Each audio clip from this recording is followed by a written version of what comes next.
¿Qué onda, raza? Ya me la sé. Es la 1 de la mañana, estás acostado scrolleando en Inmuebles 24, viendo casas que nunca vas a poder pagar y preguntándote si el universo te está jugando una broma.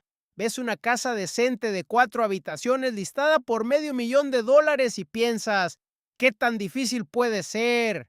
Luego metes tu salario en una de esas calculadoras de hipotecas en línea y de repente la realidad te golpea como un burro desbocado. Soy Beto Barato y hoy vamos a hablar de dinero sin pelos en la lengua. Si alguna vez te has preguntado si ya estás listo para dejar de tirar el dinero en la renta o si solo estás soñando despierto mientras cenas Maruchan por tercera noche consecutiva, este video es para ti. Aquí está la verdad que nadie te quiere decir sobre comprar una casa hoy. Las reglas viejas ya no sirven para nada. Tus papás probablemente compraron su primera casa cuando las tasas de interés eran razonables, las casas no costaban más que el Producto Interno Bruto de un país pequeño y un título universitario no requería que firmaras tu alma para pagarlo.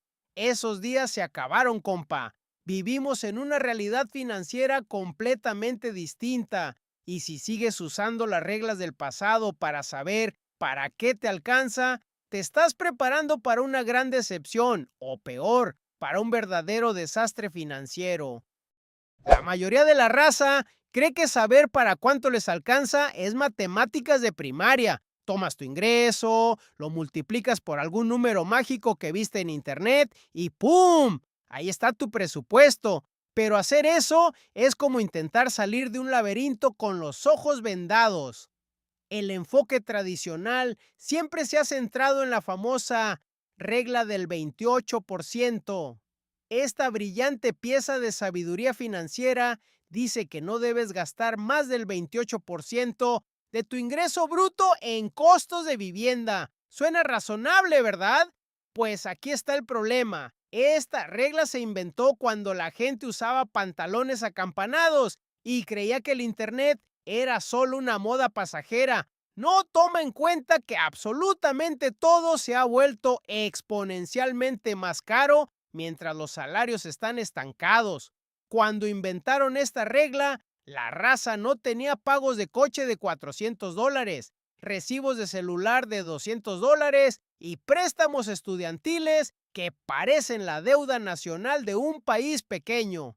Vamos a los números crudos. Supongamos que ganas $80,000 al año, lo que te pone justo en el ingreso familiar mediano. Con la regla del 28%, podrías gastar unos $1,800 al mes en vivienda. Con las tasas actuales del 7% y un 20% de enganche, esos $1,800 te consiguen una hipoteca para una casa de unos $250,000. El chiste, una casa grande en una buena zona te cuesta más de $400,000. Escúchame bien, la persona que gana el ingreso mediano no puede pagar la casa grande. Es como llegar a un restaurante donde el plato promedio cuesta más que tu sueldo semanal.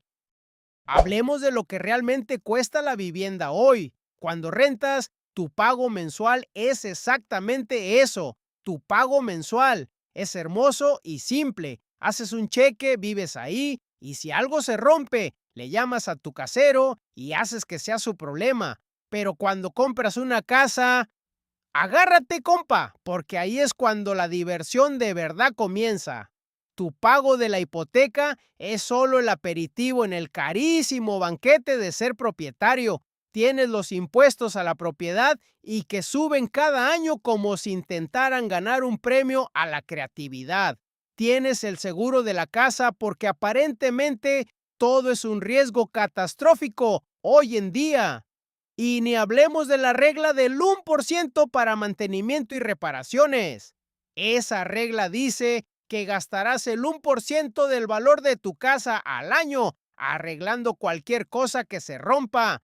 Si compraste una casa de $500,000, felicidades, acabas de firmar para gastar $5,000 anuales arreglando cosas que ni sabías que se podían romper. En resumen, compa, Suma todos estos gastos a tu hipoteca solo para que tu inversión no se te caiga a pedazos. Aquí es donde tienes que abrir bien los ojos. Hay una enorme diferencia entre lo que realmente puedes pagar y lo que el banco te va a permitir pedir prestado. Los bancos no son tus amigos, ni están cuidando tus intereses. Son negocios que ganan dinero prestando dinero. Y a veces están perfectamente felices de darte suficiente cuerda para que ahorques tus finanzas. Los prestamistas usan algo llamado relación deuda-ingreso o DTI.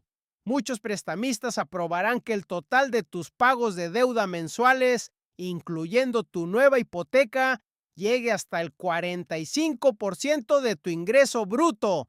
Ojo a la palabra, ingreso bruto, no lo que te llevas a casa. Después de impuestos, seguros y aportaciones al retiro, tal vez solo veas el 70% de ese ingreso bruto.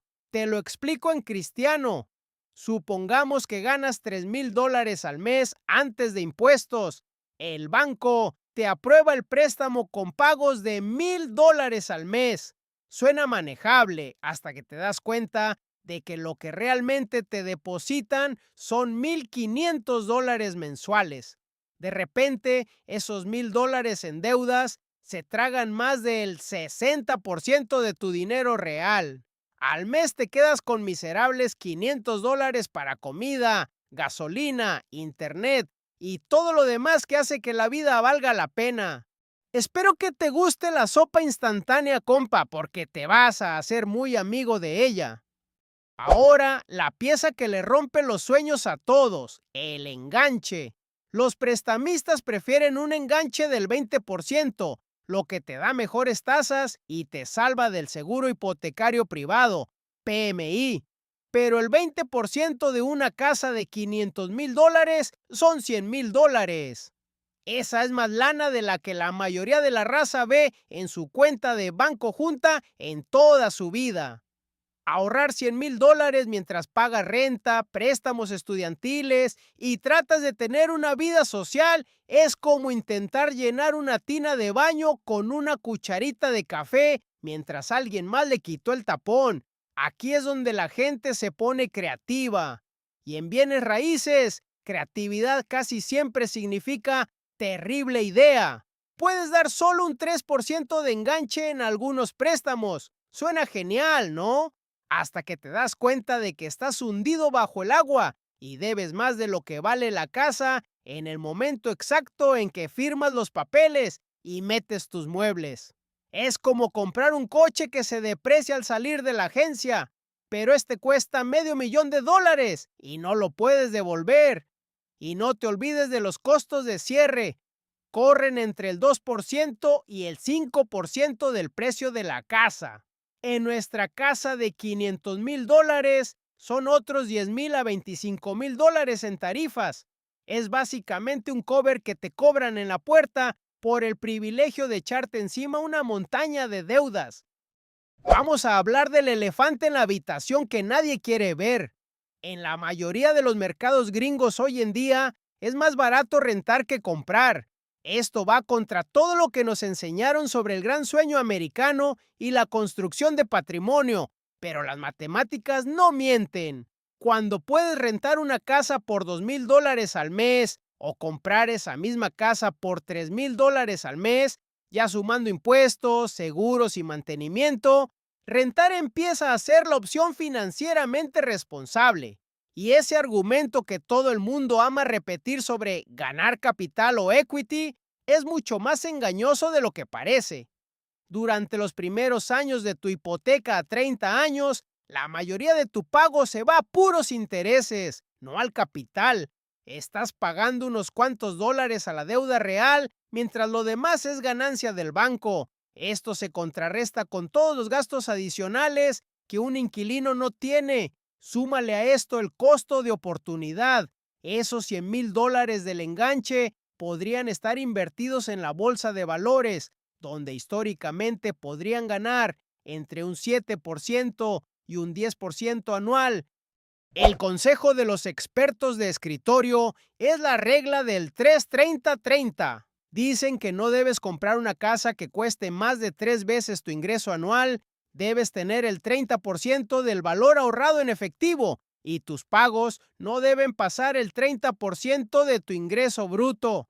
La realidad, si ganas $30,000 al año, esta regla dice que debes comprar una casa de máximo $9,000.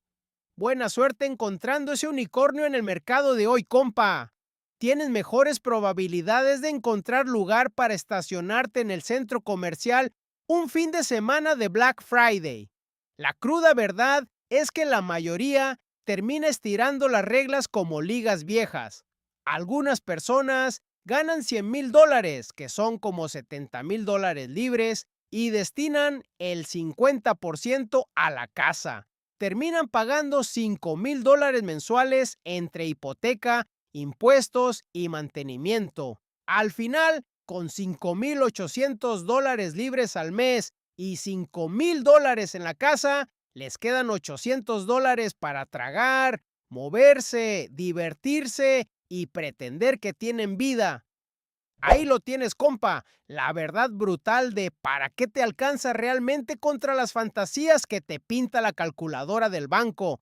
Las matemáticas no mienten, incluso cuando queremos que lo hagan. Antes de que firmes nada, grábate esto. Los bancos no son tus terapeutas financieros, son negocios que lucran con tu deuda. Si no te alcanza, no te alcanza, compa. Mejor quédate en tu pequeño depa y deja que tu dinero trabaje para ti en la bolsa. Soy Beto Barato. A cuidar bien esa lana, raza. Nos vemos en el próximo video.